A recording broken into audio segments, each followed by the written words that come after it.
चाषी भाई नमस्कार। आपण माने जदि वर्षा ऋतु रे जेकोसी पनीपरिबा चाष करबा पई चाहुछंती ताले आपनको सेथिरे गोटिए बहुत बड़ समस्याटी देखा दबो। तो से समस्याटी होची कोन आपण निज आखरि ही देखि नियंतु। तो एई जो देखुछंती एई मो फील्ड पाखरे हे गोटे बिलटी गोटे चाषी भाई हळ करथिले। तो देखुछंती किमती केमिति भाबरे पूरा पानी जमी के रहुची।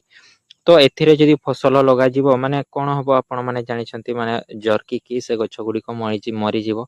माने रूट डिजीज जो चेर गुडी को पची जिवो गोड़ा पचा रोग धरिकी सेगुडी को माने बहुत नष्ट होई जिवो। माने जे एमिति बिलरे चाष करि परिबानी सेमे त ना एगुडी कर भी चाष करि परिबा यार भी सठिक प्रोसेस अछि।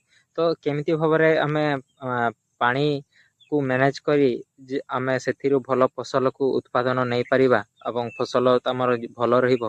तो सेटा हे आजिर वीडियो रे जानिबा। तो नमस्कार चाषी भाई माने मु ओपन आपण मानको अन्य एक सुंदर वीडियो रे आपण मानको छोट वीडियो रे आपण मानको स्वागत जनाछि। तो जल्दी वीडियो को देखि नबा।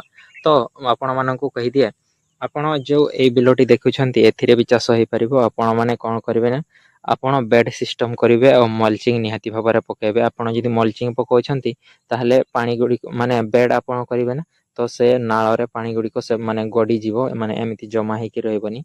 आ जदि एमिति माने समान आकार रे जदि रहुची आपनको खेतटी ताहले पानी तो ऑटोमेटिक से बहुत परिमाण रे धरी रखिबो। जा फल रे माने माटीटी बहुत समय ओदा रहिबो और गछ गुडी को विभिन्न प्रकार रोग लगेबार संभावना रहिछि। तो आपण माने बेड सिस्टम करिवे एमिति का भाबरे जेमिति आपनको बिलर कंडीशन अनुसार देखिबे केमिति भाबरे पानी गडाणिया होतिबो। तो सेमति भाबरे बेड सिस्टम करदेले तापर आपण माने मल्चिंग निहाती भाबरे लगेबे। तो मल्चिंग लगांतु कि न लगांतु तो आपण मानको जदि सामर्थ्य अछि माने आपण लगेबा पई चाहछंती ताहले लगे दियंतु देखिबे पानी गुडी को टोटल रहिबो नाही आउ पूरा बिलटी आपनको फ्रेश रहिबो। तो आपनको वर्षा ऋतु रे माने पानी रो माने जो आम लोकल भाषा रे जो जर्की जीवा माने गछ को जरकारु माने जदि आपण बंचाई पारुछंती ताले आपनको फसल बहुत बढ़िया चलिबो। किछि रोग को सेथिरे आसीबे नाही माने कम आसीबे। तो सेटा ही आपण माने एगुडी को निहाती भाबरे ध्यान रखंतु। छोट छोट जिनिस गुडी को बहुत महत्वपूर्ण भूमिका ग्रहण करंती। आपण माने भाबेनी जे वर्षा रे माने माने फसल गुडी को मु लगेई देछि तापर जत्न करिविनी किछि नै तो सेमिति ही हेई जिवो। तो से जुगो गला चासी भाई माने देखंतु वर्तमान नुआ नुआ टेक्नोलॉजी नुआ नुआ जंत्रपाति सब आसी जायछि। तो सेगुडी को आमे व्यवहार करि परिबा आमे केमिति भाबरे सेगुडी को व्यवहार करी हमर मध्य माने आमे हमर लाभ को बढ़ाई परिबा। तो से चेष्टा हमर सब बेले रहिबा उचित। तो मु आपण माननकु कहबा पई चाहेबी समय अनुसार आपणको तरीका मध्य बदलिबा पई चेष्टा करंतु नहेले आपण बहुत पछरे रहि जिवे। तो आहरी एमिति वर्ष वर्ष धरि लॉस खाउतिबे।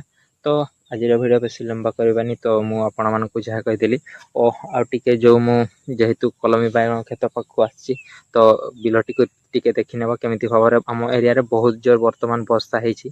तो वर्षा परे केमिति भाबरे माने पानी जमी छै ना नै तो सेटा आपण मानको देखि दिए जहा पर आपण सतरे यकीन हे जेबो जे कोन माने बेड सिस्टम रे करले गछर को माने को उपकार हुए। तो सेटा ही देखि नेबा। तो चलंतु वीडियो को तो देखि दिए जो मु आपण माने देखिथिबे एई साइड रे ही मोर कलमी बायगण फील्ड अछि बेसी दूरिया नहे। तो देखि पारुछंती पानी गुडी को एमिति पूरा से साइड रे टिके टिके रहि जाय छी। तो आपण माने कहबे जे से साइड रे पानी गुडी को रहि जाय छी। तो सेथिरे मु माने हिडोटी टिके माटी गुडी को एपटू चली जाय छी ना पानी। तो से साइड रे गोटे नाळटा थिला से नाळटी जेहेतु ए साइड रो माटी गुडी को चली गला तो सेटा माने बुझी गला बोधे जहा फल रे पानी गुडी को बाहरी पारलेनी। तो मते मैनुअली हाथ रे काटिबा पय पड़िबो कोदाळी साहाय्य रे। तो देखि पारुथिबे गछ गुडीकर ग्रोथ एमिति अछि कंडीशन मु तो कहितली आपण माननकु मु वर्षा रे माने फसल माने काटिबी नाही एइटा रहिथिबो जो माने वर्षा सारा रहिबो। जेहेतु जेमिति वर्षा सरी आसीबो तो जेमिति का शीत पहुंची जिवो तो एइटा को उठेई देकरी आ अन्य कोनोसी फसल लगेइ देबा। तो आपण माने जे कोनोसी पनिपरिबा चाष करिसेंती एई सब छोट छोट जिनिस गुडी को निहाती ध्यान रखंतु नहले आपणको माने बहुत समस्यार समाधान माने सम्मुखीन हेबा पई पड़िबो। तो मु तो सब बेले कहि थाए चाष रे आपण पैसा लगेबे आपण निज पैसा लगेबे प्रॉफिट हबो भी आपणकर लॉस हबो भी आपण मानकर माने ताकू निहाती भाबरे ध्यान रखंतु। तो आमे केमिति माने कम खर्च रे ମାନେ ସଠିକ୍ ଉପାୟରେ ଲୋକାଲ୍ ଆମ ଏରିଆରେ ଜିନିଷ ଗୁଡ଼ିକ ବ୍ୟବହାର କରି କେମିତି ଭଲ ଉତ୍ପାଦନ ନେଇପାରିବା, କେଉଁ ପ୍ରୋସେସ୍ରେ କଲେ କେଉଁ ସାର ବିଷ ଔଷଧ ମାନେ ଆମ ଲୋକାଲ୍ ଏରିଆରେ ଭଲ ରିଜଲ୍ଟ ଦିଅନ୍ତି, ତ ସେଗୁଡ଼ିକ ବିଷୟରେ ମୁଁ ଭିଡ଼ିଓ ଆଣିଥାଏ।